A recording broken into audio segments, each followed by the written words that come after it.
Welcome to your Aligned as Fuck Life podcast, hosted by your girl, Shalvika. I am a life transformation coach, a wife, a cat mom, pure generator, Enneagram 3, Pisces sign, and helping you build an aligned as fuck life is my jam. Out in this world, we believe that there are no set rules for building a life, career, and business. That we are all unique and we should be able to embrace our uniqueness in everything we do while shedding all the rules or bullshit rules one at a time. We will talk all things mindset, manifestation, healing, energetics, rituals, success, and so much more. I believe that I can have it all, and you can too. Ready for an episode that will take you one step closer to your aligned as fuck life? Let's get started. Hi, and welcome to episode 49, The Hidden Cost of Being a Woman. This is actually a live that I did for my Instagram family, and I really wanted to share it here with you all because the content that I shared there, the things that I talked about, the experiences, the personal anecdotes and experiences that I shared, I feel are so fucking valuable. And I hope you find value in it.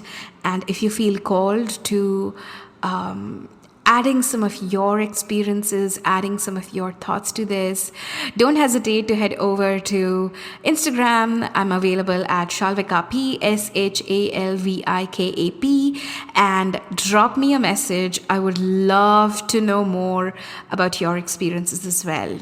Awesome. Let's dive in.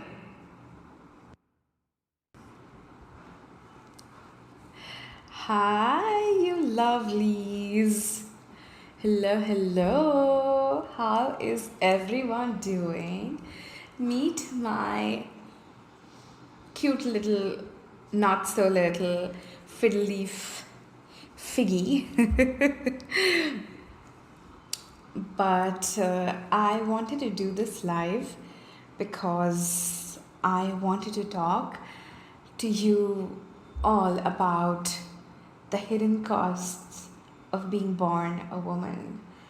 And hi Priyanka, hi everyone who's joining in. And of course, I have my trusted notes with me. I have made a few pointers. I'm going to talk about those. But I just felt really called to talk to you all about this today because I feel like we don't talk about these things enough, right? And we live in this weird world, like being a modern woman of this time is a very weird act of living because we were actually empowered, right? We were empowered to get educated. We were empowered to have our own careers and to be these thriving beings that could do whatever the fuck that men could do. And then somewhere in our world, our society kind of forgot to prepare the world for modern women who kick ass, right? And so now we are at that weird cusp of, yes, we're modern, right? But a part of us is constantly questioning if going the traditional way would have been better. And that's what I wanted to talk to you about. And of course, please feel free, anyone who's joining in, feel free to add your comments, add any instances, anything that you want to share here. So what I'm going to do today is, of course, I have my notes, but I'm going to kind of do an amalgamation of sharing different instances that have happened to me or incidents that I have heard of having happened to women who are close to me. And I'm also going to talk about the repercussions of those, right? And one of the first things that I really want to talk to you about is the good girl conditioning, right? Like all of us are raised to be good girls. And it starts from a very young age, right? It starts from an age where, you know, even as a toddler, you're given a doll, and you're told that you have to take care of that doll, and you have to be nurturing, and you have to provide for the sustenance, and like basically be a motherly figure at a point where you have no fucking idea like how to take care of even yourself, right?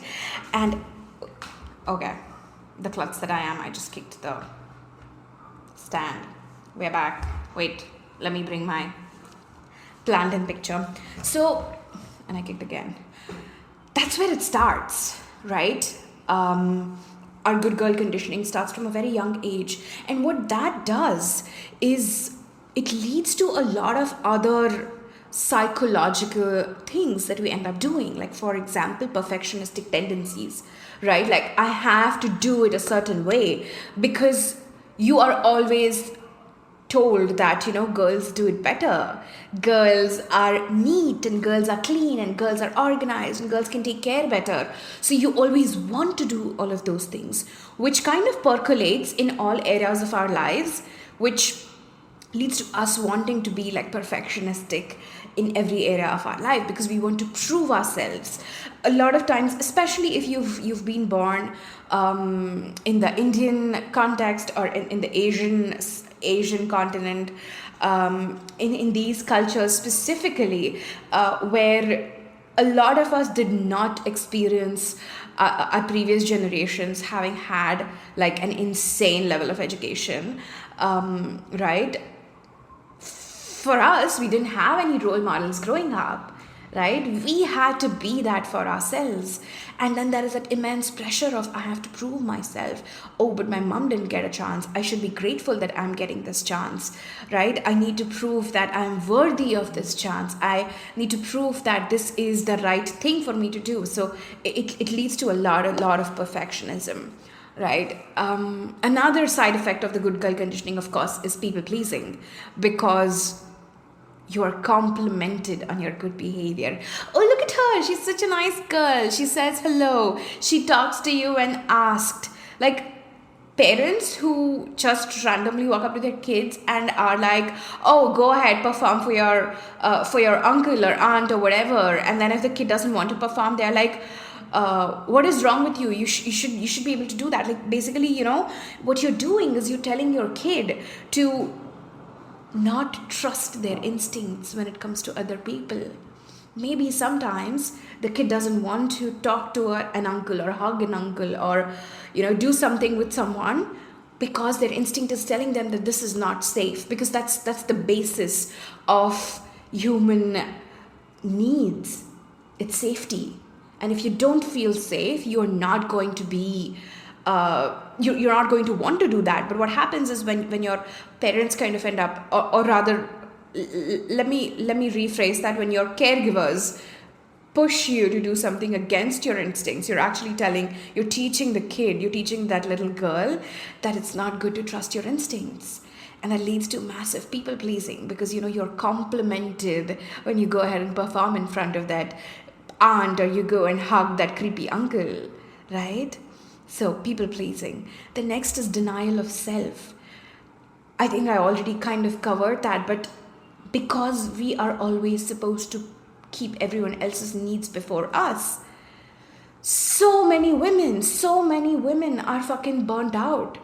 If you look at the statistics of the number of hormonal imbalances that women are facing today, hormonal issues that women are facing today, fertility issues that women are facing today, and caveat, fertility issues in women who want to conceive are facing today, it's insane. Infertility is increasing by 1% every year. Of course, it's not just in women, it's in men as well. But a lot of it actually comes from denial of self. And I want to kind of share a small story here, a small personal story here. I am an only child. I think I've probably talked about it here earlier, but anyway, I'm an only child. And for the longest time, like, I was so fucking proud of my father, of the way he's raised me, that there was no prejudice when he raised me, right? Like, he never told me, and these are my exact thoughts, he never told me not to do something just because I'm a girl. That's so fucking prejudiced. But anyway, coming from where I come from, which is a very typical traditional family. Like, my grandmother, if you meet her today, she still covers her head. Like that's where I come from. And for me, it was a very big deal that he is so damn liberal. And I kept telling all my friends that. And one of the things that he said to me repeatedly over the years is, I don't need a son because you are my son and you are my daughter. And this actually came up for me a few years ago when I was kind of working through some of my own hormonal issues. And I was kind of trying to pinpoint where a certain thought came from. And this memory flashed in front of my eyes, where my father's telling me that you are my son and you are my daughter. On the one hand, from my perspective, it was one of the most liberal things for him to say, right? Because again, growing up in India at a time when I grew, having an only daughter was not very common. I'm not saying people didn't do that, but it wasn't very, very common, right? And there were always questions to my parents in front of me around, oh, but you should have a son. Oh, you don't have a son. Oh, that's so unfortunate, but you should have a son. Anyway, so coming back to this, what I realized that day is when my father, all of those times that my father said, you're my son and you're my daughter, actually subconsciously conveyed to me that it's not enough for me to just be a daughter. And look at my language, to just be a daughter. I needed to be a son.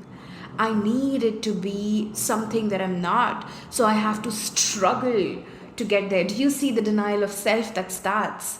Right, which is where a lot. So if you're someone who follows Louise Hay, You Can Heal Your Life. Like, I love her. Like, she's so fucking powerful. One of the things that she says is, for women who face hormonal issues, it's because they aren't accepting of their femininity in its entirety. They are denying a part of their femininity, right? Does that ring a bell? Like, you are my son and my daughter. So I needed to be someone who achieved, right? Like, I was someone who was an A grade student. Like, throughout, I competed in like various really competitive exams. Like, I don't even want to go into that, which is very stressful for me growing up. But I did it. I got so many scholarships. I got so many things. Because I needed to be that son that my parents didn't have. And that is the denial of self that we're talking about here.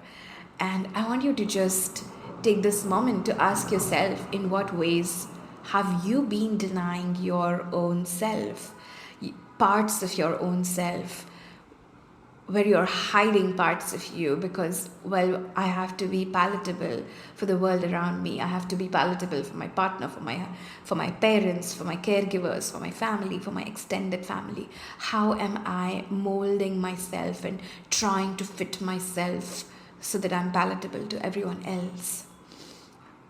The next thing that I want to talk about, and this has been one of my biggest traumas in life, is body image. And again, I want to link this also to good girl, because you always have, especially if you're looking at popular media, the image of a good girl is this skinny, petite, someone who's very dainty, someone who's not loud, who's just like put together all the time, right? That's what the image that you have of a good girl or an ideal woman. And I want to talk about the ideal woman in some time. But body image is so big. Like, I still remember I was probably maybe 8 or 9 years old, and I actually had a cousin who was a year younger to me, and I was always a big kid, and my cousin was the petite one, right? And I still remember sitting on a couch somewhere in their house, and my mommy, like my aunt, uh, looks at me and she tells me, Shalvika, don't sit like that. Close your legs. Close your legs and sit. Whereas my cousin, who's sitting right next to me, was like sprawled on her back with her legs in the air and her dresses are all up. And just because I was bigger, I was told things repeatedly as a young kid, which, of course, it's traumatic, right? Of course, it's traumatizing. Of course, you are inculcating in that child that what they are is not good enough, that they have to strive to be like someone else, that they have to strive to be like petite and this and that, or whatever like that looks like, right? I feel body image is something that the world is so, it's so fucked up, right? Like I was talking to a client of mine recently, and one of the things that she said was, when she got married, everyone kept telling her, "Oh, you're a little overweight. Maybe you should lose a little weight. Maybe you should lose a little weight." And then she got pregnant, and whatever, she had a kid, and her physiology changed, her metabolism changed, and now she's like really skinny.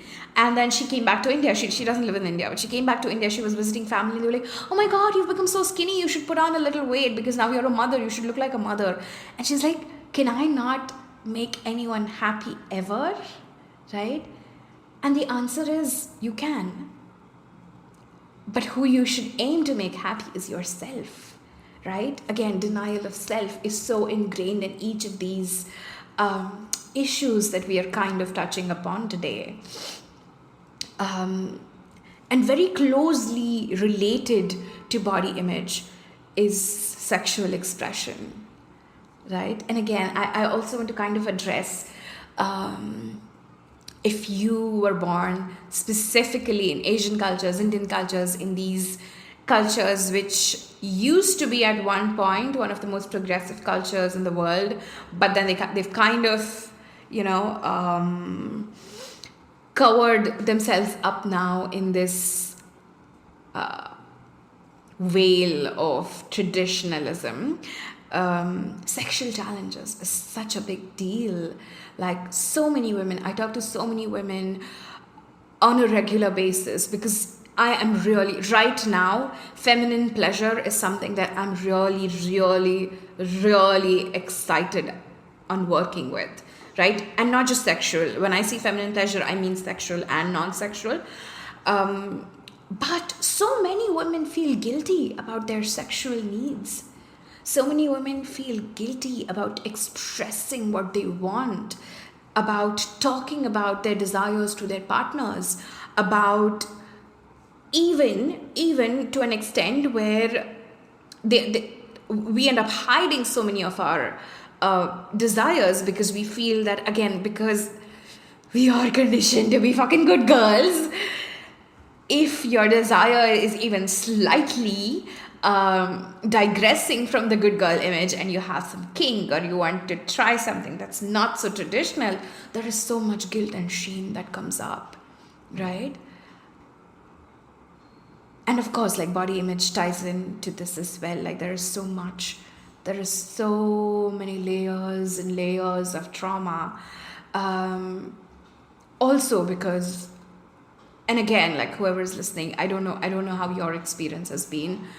For me, the first time that I was touched inappropriately in public, I was 10 years old. And from what I know, like, I've talked to my girlfriends, from what I know, so many of us have experienced some sort of sexual violation very early on in our lives. So there is so much trauma, there is so much taboo, there is so much guilt and shame around sex that we carry. And because we are such good girls, we again, over and over and over again, deny ourselves, deny our needs. Okay, this reminds me of something interesting. I'm going to share an incident that happened with me. I was about to get married. This was 7 years ago, more than 7 years ago now. And this was when I was in my corporate job. and I actually ran into one of my colleagues, one of my female colleagues, who had been married for a few years by then. And so she was like, oh, congrats. And she asked me about my partner, and we talked about it. And then she's like, you know what? Let me tell you something. In the first year of your marriage, be very careful of how much of yourself you give. And I'm like, what? What do you mean? Like, what? Why? She's like, yeah, for me, my thyroid started when I got married. Like a year into my marriage, my thyroid issues started. And then if you actually like go down and study it, all of it has to do with, oh, Vishaka, do you want to join the video? Wait, let me, do you want to share something with us?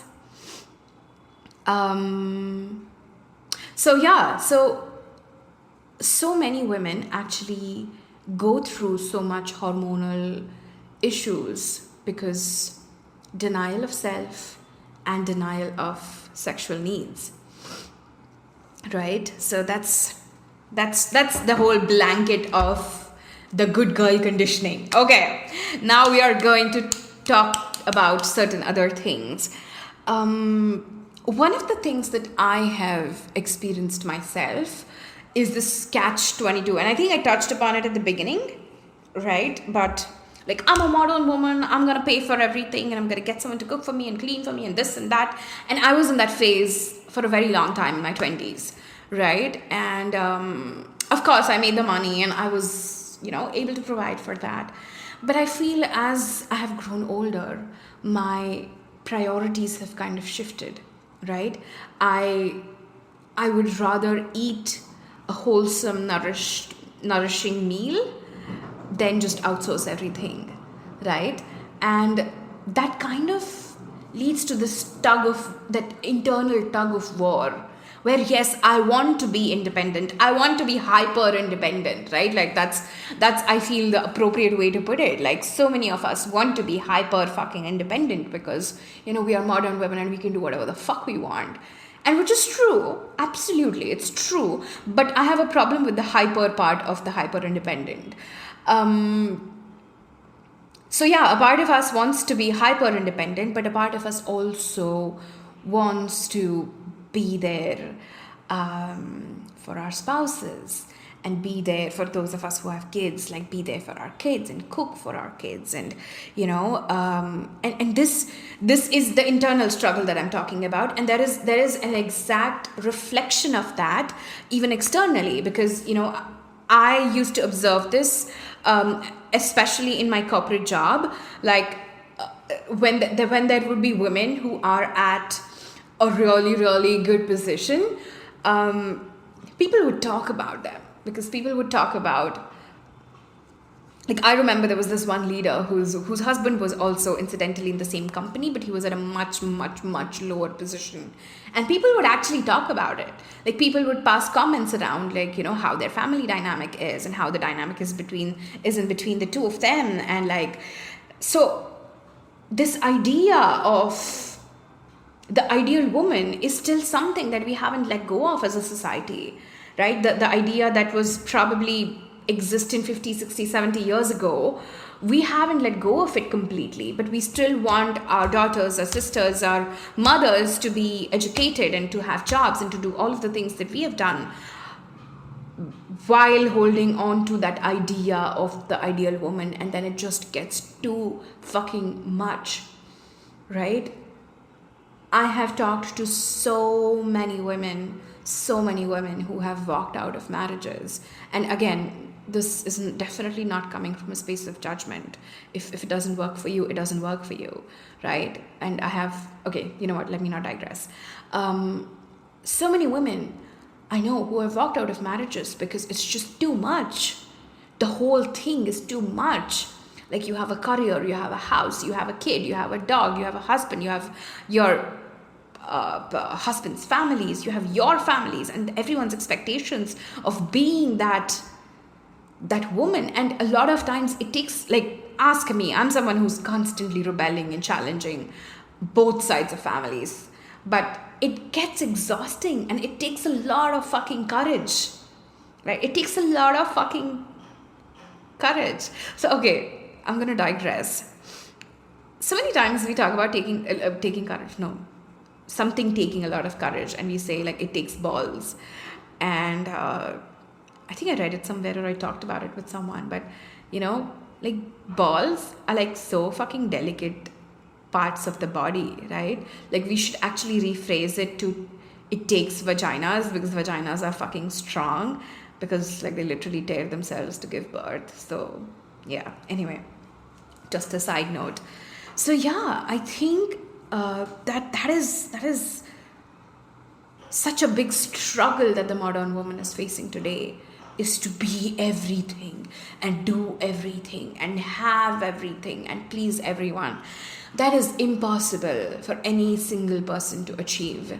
Honestly, it's just too much. So you have to prioritize, you have to learn to I'm not going to kind of go into like solutions right now. I just want to talk about the problems that we have, and then I think I'll go live tomorrow and I'll kind of talk about the solutions. The last thing that I want to kind of touch upon is this idea of diversity. Okay, and I do understand that diversity is important. Like okay, when I say diversity right now in this context, I'm specifically talking about gender diversity, right? And I remember when I was in my corporate job, I actually took a 2-year assignment in HR, and that was the time when the managers in my company were given a target for diversity hires. So they were supposed to hire, I think if I remember correctly, 15% diversity candidates, which means 15% of the candidates that they hire needed to be women. And that is a double-edged sword, okay? Because when you're saying 15% of my team has to be women, so say my team is a team of 4, one of the 4 people has to be women. Now, what happens is when you give that as a target to a manager, when you're saying that your performance is going to be evaluated based on this, one, there were times when women who were probably not as talented were hired, right? Which again kind of feeds into that vicious cycle of, women don't make great engineers and like whatever, la-di-da-di-da, all of the stereotypes that exist. That's one. The second thing that happened was sometimes women got chances and got promoted. And I was one of those people. Like I got accepted for this one position. From HR, I directly moved as a project manager in a technical field. And I heard comments that were like, oh, but like your manager has only 2 people on his team, so he needed a woman and you were the only woman who applied and that's why you got it. So a lot of times women who actually deserved to be there were not given credit enough for them being there, and they heard all of these, like I heard all of these comments, and it's so shitty to hear all of these comments, right? Like you just fucking gotten accepted to a position and then you're hearing comments that you only got these position because you have like 2 boobs and a vagina, and I'm just like, the fuck, right? And the second side is, not that talented women got hired as well, which also like is very understandable from the manager's perspective, because you are attacking diversity from a perspective of pure numbers, which is ridiculous to my mind. So yeah, I think these are some of the things. I know this is kind of turned into like a long ass rant, but these are some of the things that have been on my heart. And another thing that kind of also came up for me was how, especially like I live in a city. I'm a great example of what a modern woman looks like, especially in India, right? But if you go to smaller towns, if you go to like villages, if you go to the rural area, women are still considered as a secondary citizen, right? Like they're not primary decision makers, they're not primary bread earners, they're not primary anything, right? They're there to help with the housework and to do the chores and to raise the children, like give a birth give birth to children and then raise them and then take care of the old people. And it's just heartbreaking. It's just heartbreaking that as humans, we have an entire half of the population, maybe not in most parts of the world, maybe not in all parts of the world, but in a lot of parts of the world where, you're just a secondary citizen and you're not the same as everyone else. And I wanted to just come up here and talk to you about all of these things, because honestly, all of these reasons that I talked to you about is the reason why I created Bloom, which is my 6-week experience for the modern woman. And we are really, really going to be diving into aspects of good girl conditioning. We're going to be diving into aspects of pleasure.